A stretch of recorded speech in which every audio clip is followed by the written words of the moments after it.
কথা কও কি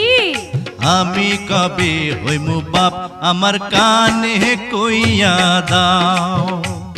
পোলা যখন বাজান কইয়া ডাক দিব রে